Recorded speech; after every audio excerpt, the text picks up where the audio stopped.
مشہور تفسیر ہے، بہت بڑی تفسیر ہے، 30 جلدوں میں روح المعانی، اس میں یہ بیان کیا گیا ہے کہ علماء کرام نے یہ ارشاد فرمایا ہے کہ اگر قرآن کریم میں صرف ایک آیت نازل کر دی جاتی تو تمام انسانوں کی رہنمائی کے لیے کافی تھی۔ اس کی تفصیلات پھیل کر ساری شریعت بن جاتی۔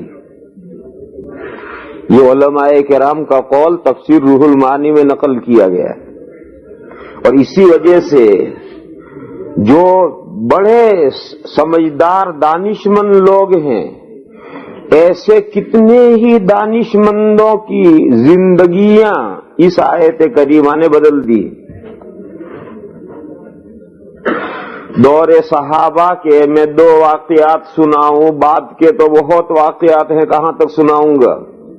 دور صحابہ کے 2 واقعات سناؤں میں آپ کو جو حدیثیں ہیں۔ ایک صحابی ہے، ان کا نام ہے اقسم ابن سیفی، یہ اپنے قبیلے کے سردار ہیں۔ جب حضور اکرم صلی اللہ تعالی علیہ وسلم ہجرت فرما کر مدینہ منورہ فروکش ہوئے، تشریف فرما ہوئے، تو یہ مدینہ کے قریب میں یہ قبیلہ رہتا تھا جس کے یہ سردار تھے۔ ان کو اسلام کی خبریں پہنچ چکی تھی، کیونکہ مکہ میں 13 سال سے اسلام کی باتیں چل ہی رہی ہیں، لیکن مکہ تو وہاں سے بہت دور تھا، اس لیے وہ اسلام کے بارے میں کچھ معلومات حاصل نہیں کر سکے۔ لیکن جب انہیں یہ معلوم ہوا کہ حضور اکرم صلی اللہ تعالی علیہ وسلم ہجرت فرما کر مدینہ میں تشریف لے آئے ہیں، تو انہوں نے یہ ارادہ کیا کہ وہ خود مدینہ آئیں اور حضور سے ملاقات کریں اور اسلام کے بارے میں جانیں، معلومات حاصل کریں۔ انہوں نے قبیلے کا سردار ہے، انہوں نے اپنے قبیلے کے سمجھدار لوگوں سے مشورہ کیا کہ میرا ایسا ارادہ ہے کہ میں جاؤں۔ قبیلے کے دانشمندوں نے منع کر دیا، اور یہ کہا انہوں نے کہ ابھی مدینہ کے حالات ڈاواڈول ہیں، ابھی تو یہ ہجرت کر کے وہاں آئے ہیں، ادھر مدینہ میں یہود بے بہبود تمام شرارتوں پر تلے کھڑے ہیں، پھر مٹھی بھر مسلمان ہیں جو ان کو دعوت دے کر لائے ہیں، سارا مدینہ تو مشرکین ہیں، وہ مشرکین انہیں ٹھہرنے بھی دیتے ہیں یا نہیں دیتے ہیں، اللہ جانے وہاں کیا صورتحال پیش آتی ہے۔ وہاں ابھی حالات ٹھیک نہیں ہیں، ابھی کسی قبیلے کے سردار کا تنے تنہا 2-4 آدمیوں کے ساتھ وہاں جانا معلوم نہیں وہاں کیا حالات پیش آئے ہیں، اس لیے مناسب نہیں۔ آپ بڑے آدمی ہیں، قبیلے کے سردار ہیں، ایسے خطرناک حالات میں، خطرناک موقعوں پر آپ کا تنہا جانا مناسب نہیں۔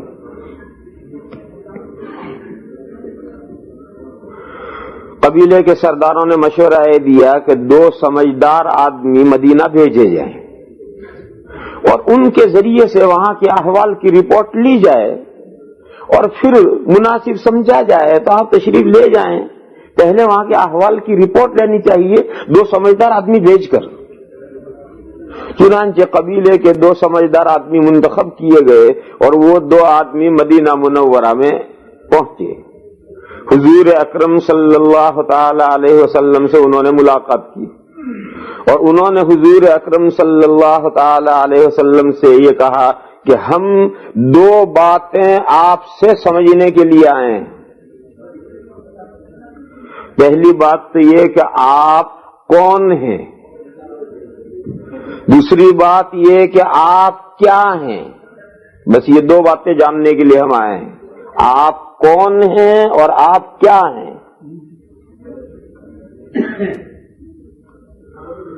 حضور اکرم صلی اللہ تعالی علیہ وسلم نے جواب دیا کہ تمہارا جو پہلا سوال ہے کہ میں کون ہوں، اس کا جواب تو یہ کہ میرا نام محمد ہے صلی اللہ تعالی علیہ وسلم، وفداہ آباؤنا و امہاتنا۔ اور میرے والد کا نام عبداللہ ہے. بس اتنا جواب دیا حضور نے کہ تم نے جو پہلا سوال کیا تھا کہ آپ کون ہیں، تو اس کا جواب یہ کہ میرا نام محمد ہے اور میرے ابا کا نام عبداللہ ہے. دوسرا سوال جو تمہارا ہے کہ میں کیا ہوں، اس کا جواب یہ ہے کہ میں اللہ کا بندہ ہوں اور اللہ کا رسول ہوں.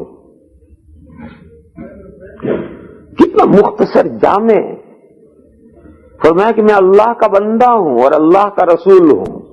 اللہ نے مجھ پر وحی نازل کی ہے اور اپنا کلام نازل کیا ہے. اگر تم چاہو تو میں تمہیں وہ کلام سناؤں.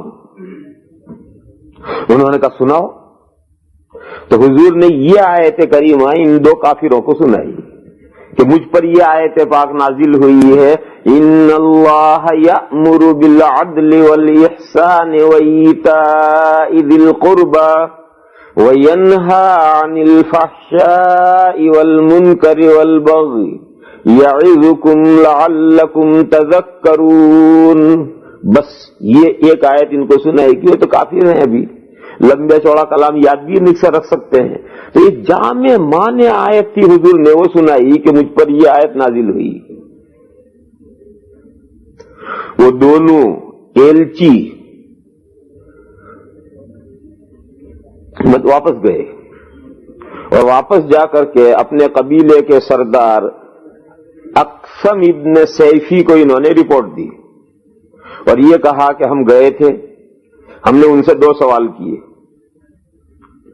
انہوں نے ہمارے پہلے سوال پر کوئی خاص توجہ نہیں دی، بس یہ کہا کہ میرا نام محمد ہے اور میرے ابا کا نام عبداللہ ہے.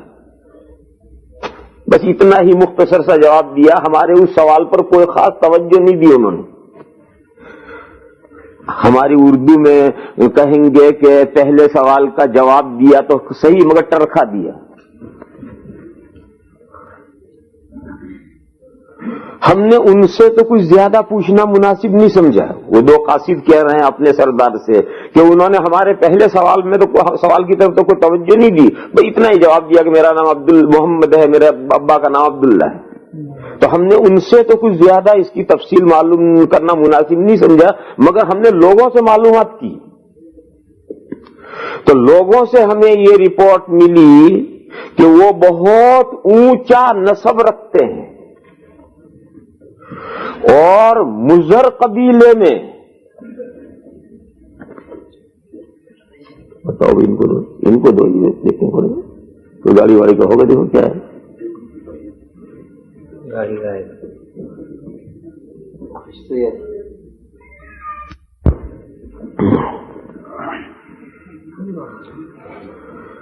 تو انہوں نے کہا کہ ہم نے لوگوں سے معلومات کی ان کے بارے میں، تو لوگوں نے ہمیں یہ بتایا کہ وہ بہت اونچا نسب رکھتے ہیں اور مضر قبیلے میں سب سے عالی نسب ہے.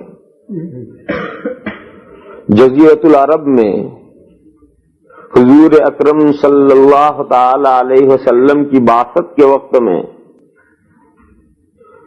یہ تو بنی اسرائیل تھے، یعنی یہود و نصارہ تھے. مدینہ میں بہت سے یہود بستے تھے. یہ یہود یہ بنی اسرائیل میں سے تھے، یعنی یعقوب علیہ السلام کی اولاد میں سے تھے.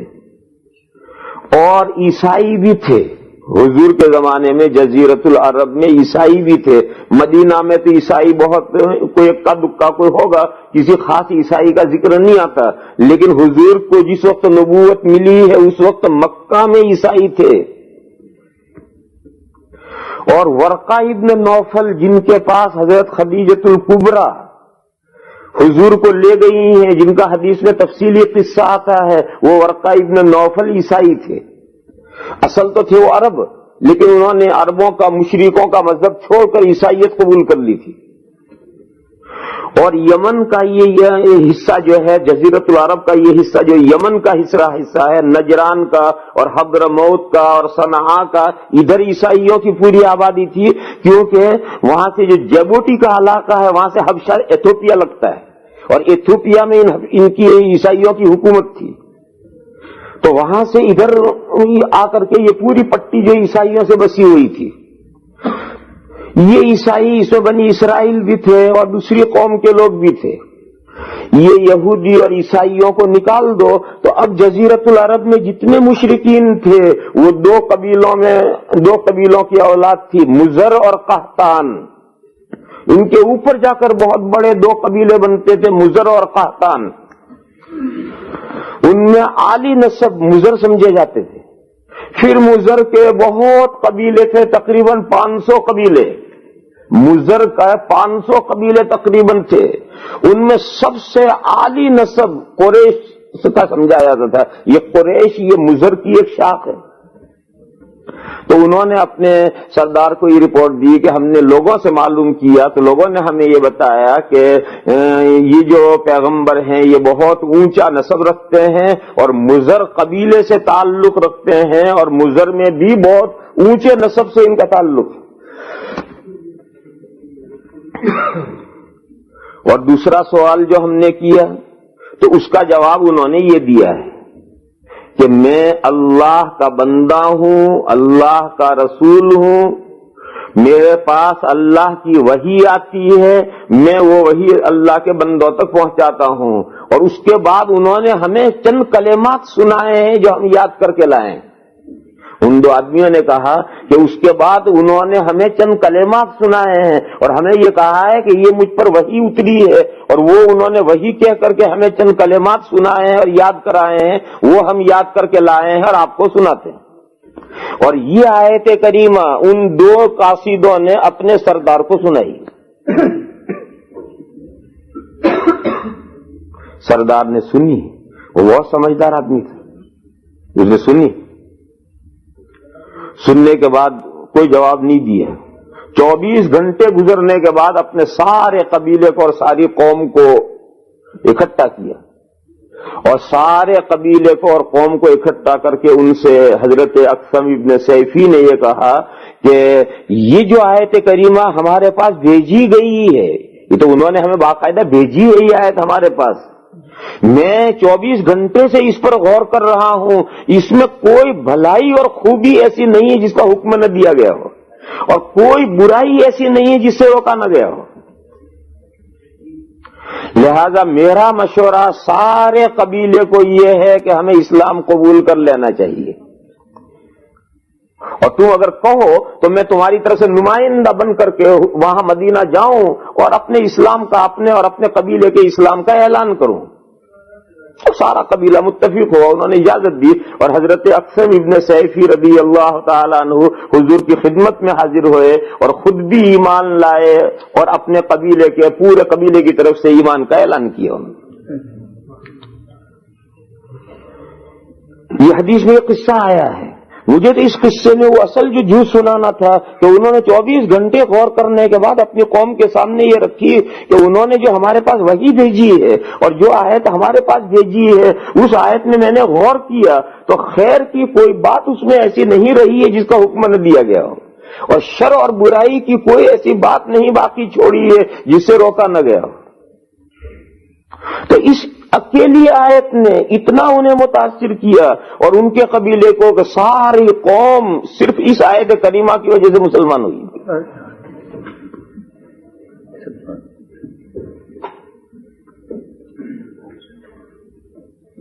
ایک دوسرا واقعہ امام احمد ابن حنبل علیہ الرحمہ کی جو حدیث شریف کی کتاب ہے مسند احمد، اس میں ہے، اور وہاں سے تفسیر ابن کثیر میں نقل کیا گیا ہے، اور یہاں تفسیر ابن کثیر رکھی ہے، اس میں ہوگا، اور امام ابن کثیر نے لکھا ہے کہ اس کی نہایت اعلیٰ درجے کی بہترین سند ہے۔ واقعہ یہ ہے حضرت عثمان ابن مظعون رضی اللہ تعالی عنہ، ان کے اسلام کا سبب بھی یہی آیت بنی ہے، اسی آیت کریمہ سے وہ متاثر ہو کر انہوں نے اسلام قبول کیا۔ ان کا قصہ روایت میں آیا ہے کہ ان کا حضور اکرم صلی اللہ تعالی علیہ وسلم سے بچپن سے یارانہ دوستی تعلق تھا، کیونکہ وہ حضور کے رضائی بھائی تھے، یعنی حضور نے جن کا دودھ پیا تھا انہوں نے بھی اسی ماں کا دودھ پیا تھا۔ اور بچپن سے ہم عمر تھے اور ہم جولی تھے اور تعلق تھا. لیکن جب حضور اکرم صلی اللہ تعالی علیہ وسلم نے نبوت کا اعلان فرمایا تو یہ حضور سے کٹ گئے. 40 سال کے تعلق لات مار دی اور حضور سے کٹ گئے. ایک دن کا واقعہ ایسا ہوا کہ حضور اکرم صلی اللہ تعالی علیہ وسلم اپنے گھر کے صحن میں تشریف فرما تھے، بیٹھے تھے، اور اتفاق سے حضرت عثمان ابن مظعون رضی اللہ تعالیٰ عنہ وہاں سے گزرے. تو حضور کو انہوں نے دیکھا، اور چونکہ بچپن سے تعلقات تو بہرحال رہے ہی ہیں، کتنے بھی تعلقات چھوڑ دیے جائیں تو بالکل تو ختم نہیں ہوتے. تو یہاں سے گزرتے ہوئے انہوں نے حضور کے ساتھ علیک سلیک کی دعا سلام کی، اور جیسے کسی کا ٹھٹھا مذاق اڑاتے ہیں اس طریقے پر ہنسے. حدیث شریف میں لفظ آئے ہیں کہ انہوں نے دانت نکالے، ہنسے نہیں دانت نکالے. اور اردو میں دانت نکالنا کہتے ہیں بے موقع ہنسنا، مذاق کے طور پر ہنسنا اسے دانت نکالنا کہتے ہیں. انہوں نے دانت نکالے. تو حضور اکرم صلی اللہ تعالی علیہ وسلم نے خود ہی دعوت دی، اور حضور نے کہا کہ عثمان بہت دن سے تم میرے پاس نہیں آئے، کبھی آؤ بھی، بیٹھو، کچھ باتیں کرو، آخر ایسی بھی کیا بے رخی ہے. تو بیٹھ گئے.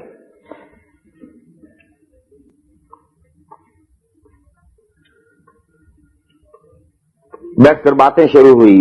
تو حضور اکرم صلی اللہ تعالی علیہ وسلم نے تھوڑی دیر تو باتیں ہوئی، اور تھوڑی دیر باتیں کرتے کرتے حضور کی نگاہ، یہ مثلا سامنے بیٹھے اور باتیں دونوں کر رہے ہیں، اور باتیں کرتے کرتے حضور کی نگاہ ایک دم آسمان کی طرف اٹھ گئی. ابھی تو ان سے باتیں کر رہے تھے، اور باتیں کرتے کرتے حضور کی نظر ایک دم آسمان کی طرف اٹھ گئی، اور حضور ٹک ٹکی باندھ کر آسمان کی طرف دیکھتے رہے، اور پھر آہستہ آہستہ آہستہ آہستہ آہستہ نظر نیچے آنے لگی، اور یہاں آ گئی نظر. اور پھر حضور یوں ہو کر کے ان کی طرف یوں مڑ کر بیٹھ گئے، اور اس انداز سے بیٹھے حضور کہ جیسا کوئی آدمی سامنے ہے اور وہ کچھ سمجھا رہا ہے اور حضور اسے سمجھ رہے ہیں. یہ بیٹھے بیٹھے تماشا دیکھ رہے. تھوڑی دیر گویا کسی سے حضور محو گفتگو ہیں، منہ سے کچھ بولے نہیں، لیکن انداز سے ایسا معلوم کہ جیسا کوئی آدمی ہے جو حضور کو کچھ سمجھا رہا ہے اور حضور اسے سمجھنے کی اور اخذ کرنے کی کوشش کر رہے ہیں. پھر تھوڑی دیر کے بعد میں پھر حضور کی نظر یوں اونچی اٹھنی شروع ہوئی، آسمان تک نظر گئی، اور تھوڑی دیر آسمان تک نظر ٹکٹکی باندھ کے حضور دیکھتے رہے، اور اس کے بعد میں پھر حضور اپنی حالت پر آگے ان کی طرف متوجہ ہو گئے. تو حضرت عثمان ابن مظعون نے یہ عجیب و غریب منظر دیکھا کہ یہ کیا بات ہوئی. تو حضرت عثمان نے یہ کہا کہ محمد صلی اللہ تعالی علیہ وسلم، میں بارہا تمہارے ساتھ بیٹھا ہوں، مگر آج میں نے عجیب تماشا دیکھا ہے. 40 سال سے تعلقات ہیں، بارہا تمہارے ساتھ اٹھنا بیٹھنا باتیں کرنا ہوا، لیکن آج تو میں نے عجیب و غریب منظر دیکھا. تو حضور نے پوچھا بھی کیا دیکھا تم نے؟ تو انہوں نے سارا بیان کیا کہ آپ باتیں کرتے کرتے اچانک یوں دیکھنے لگے، اور پھر آہستہ سے نظر نیچے آئی، پھر آپ اس کی طرف مڑ گئے اور اس سے کچھ سمجھتے رہے، وہاں تو کوئی بھی نہیں تھا. پھر آپ کی نگاہ آپ کے آسمان کی طرف چلی گئی، اور دیر تک وہاں دیکھتے رہے، اور پھر میری طرف متوجہ ہو گئی. عجیب و غریب. حضور اکرم صلی اللہ تعالی علیہ وسلم نے ان سے کہا کہ یہ سب تمہیں پتا چل گیا، اس کا احساس تمہیں ہو گیا.